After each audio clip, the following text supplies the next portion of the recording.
Can a hand-picked successor survive the wrath of his creator?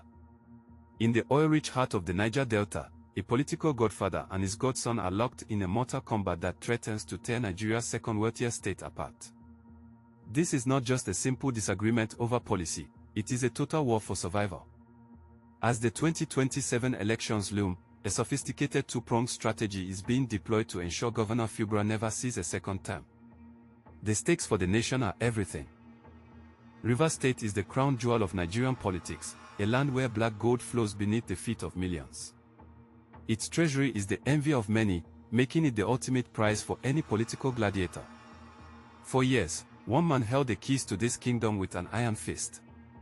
But when the former governor stepped down to serve at the federal level, he believed he had left a loyal steward behind. He was wrong. The stage was set for a betrayal. The transition seemed seamless at first. A boisterous and powerful former governor handpicked a quiet career civil servant to succeed him. It was a calculated move designed to ensure continuity and protection. The mentor campaigned vigorously, convincing the electorate that his protégé was the only choice for stability. On Inauguration Day, they stood together, smiling for the cameras, oblivious to the fact that their partnership would soon transform into Nigeria's most bitter and public political rivalry in recent decades. In the early months of 2023, the alliance appeared unbreakable. While the new governor occupied the State House, the mentor transitioned to a powerful ministerial role in the national capital. However, the whispers of discontent began in the shadows. Behind closed doors, the new leader started making his own decisions, asserting an independence that his predecessor never expected. The master-servant dynamic was failing, and the Godfather's influence over internal affairs was slowly being eroded by a man who refused orders. The explosion at the State House of Assembly served as the literal and metaphorical blast that shattered the peace. Plumes of smoke rose into the city sky, signaling the start of an open insurgency. What followed was a frantic attempt by loyalist lawmakers to impeach the governor. Suddenly, the streets were filled with protesters, and the political machinery of the state ground to a halt. The red line had been crossed, and there was no turning back for either powerful side. To understand the current conflict, we must examine the first strategic level, the legislative and legal chokehold. By maintaining the loyalty of a majority of the assembly members, the former governor effectively paralyzed the administration. These lawmakers, operating from an alternative location after their chambers were demolished, refused to screen commissioners or pass budgets.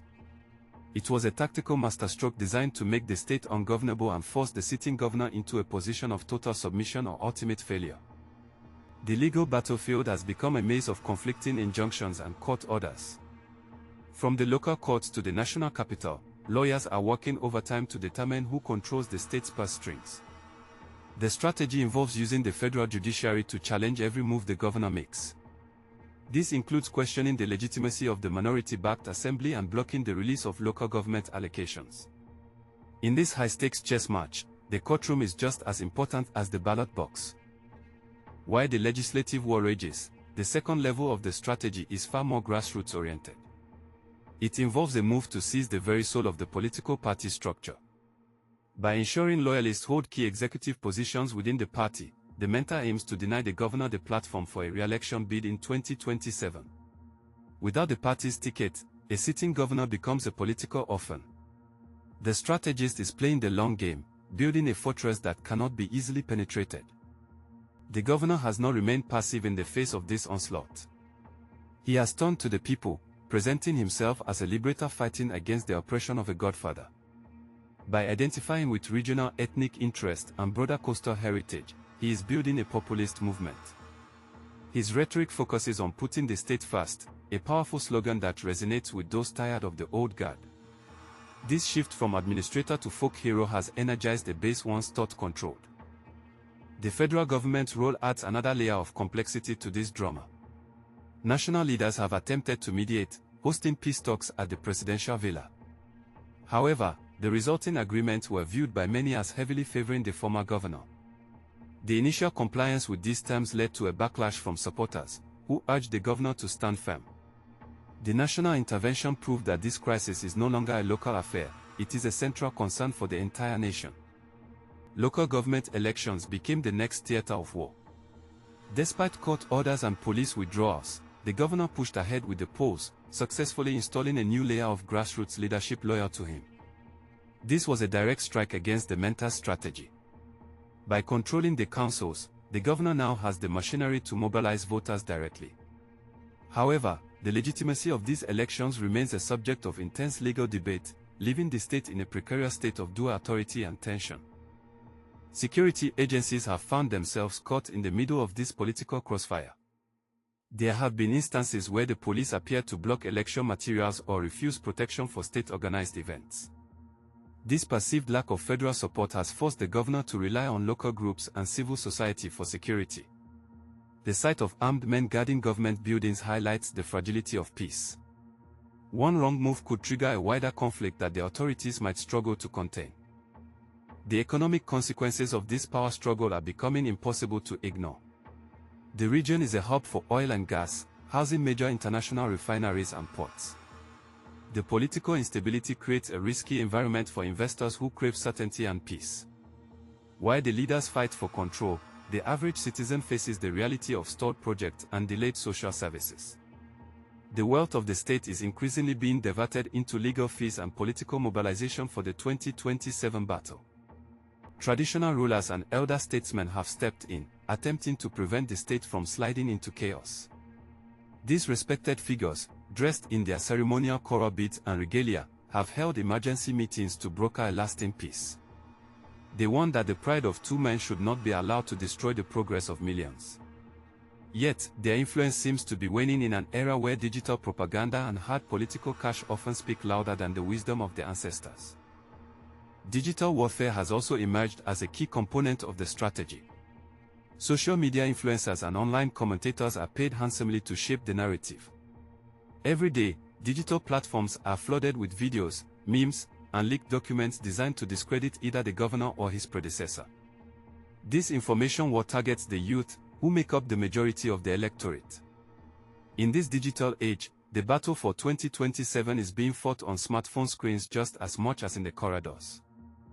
The mentor's influence in the national capital cannot be underestimated. As a high-ranking minister, he commands significant resources and has the ear of the presidency. This gives him a national platform to project power back into his home state. He often uses public events to launch verbal salvos at the state government, keeping the pressure constant. For the governor, every trip to the national capital feels like stepping into enemy territory, where his predecessor's shadow looms over every federal office. On the ground, the atmosphere is electric. Public rallies have become more frequent, with supporters of both camps vying for dominance in the public square. The governor has started commissioning major infrastructure projects to prove his performance is superior to the previous administration. Each project launch is a political statement, a visual reminder to the voters that he is the one holding the executive pen.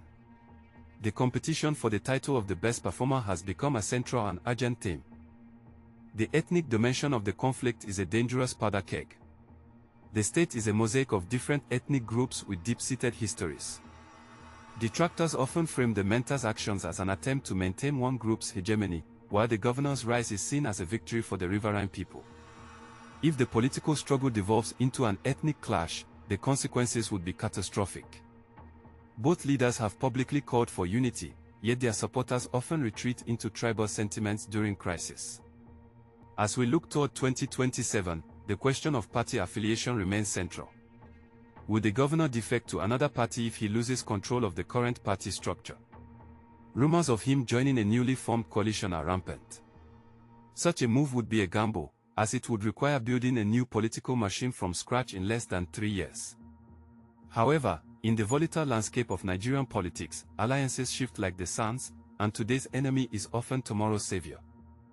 The strategy to stop the governor also involves targeting his lieutenants. Several commissioners and aides have resigned under pressure or switched sides, creating a sense of instability within the cabinet. This decapitation tactic aims to leave the leader isolated, without a competent team to execute his vision. Loyalty is a rare commodity in this political climate, and the price of betrayal is often high. The governor must constantly watch his back, even among those he considers his closest allies in the government. In the shadows, the established political network remains the mentor's most formidable weapon.